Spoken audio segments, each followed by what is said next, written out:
Michael, as briefly as you can you sum up the position of the club as we sit here now? As we sit here now, we are good to go.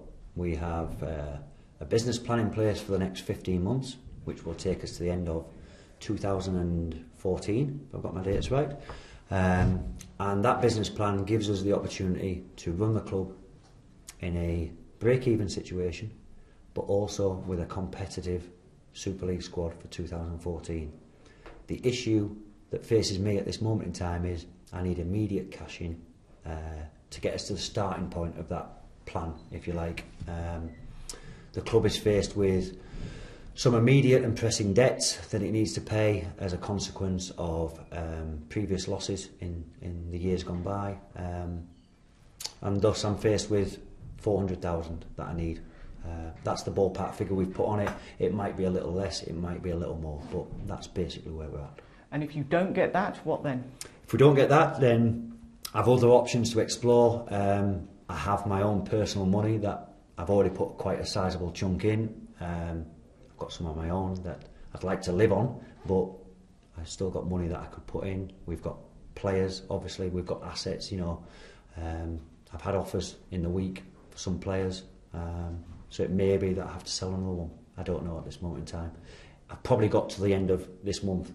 The major issue facing us will be at the end of the month players and staff wages, as it was last month. As you sit here now, unless somebody comes in with some investment, can you not pay the wages at the end of this month unless you sell somebody else? That's probably the crux of the matter, yes.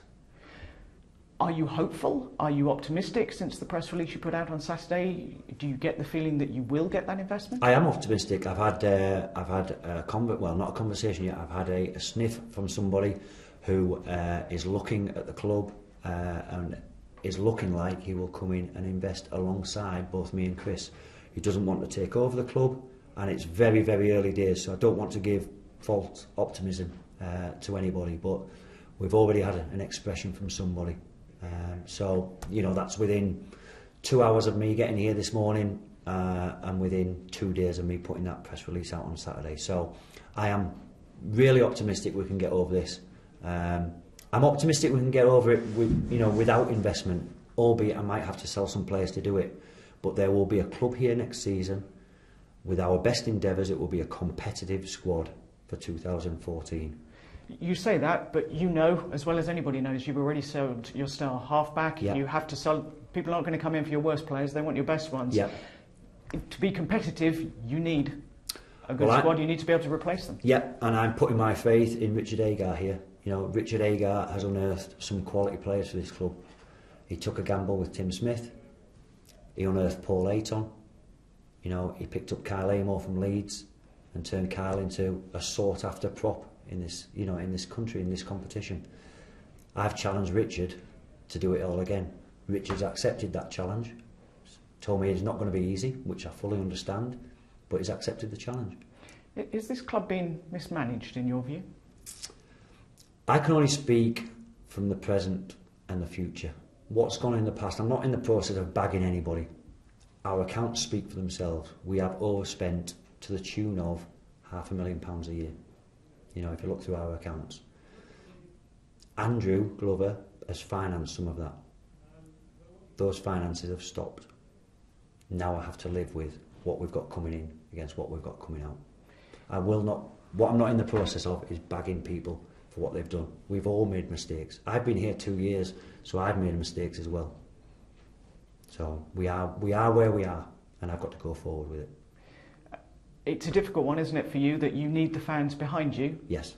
But you also need to try to be competitive. Yes. And balance the books. Yes. And all the rest of it. So how do you persuade those fans to get behind you when what they see on the pitch might not be what they've seen for the last couple of seasons? This is the challenge I'm throwing down to the fans, and I know they've heard it all before. So, different person sat here spinning the same tale, and I can fully understand that point of view. But I'm sat here now saying to the fans of Wakefield and the business of Wakefield, me and Chris are here, and we're running this like a proper business. We need you on side. We're fully motivated and fully confident that we can put a team on the park next season that can be competitive and survive in Super League. After that, with the monies we've got coming in from the college and the stadium on the horizon, which is still fully good to go, we believe that this club will prosper in the future, especially with some of the young kids that we've got coming through as well.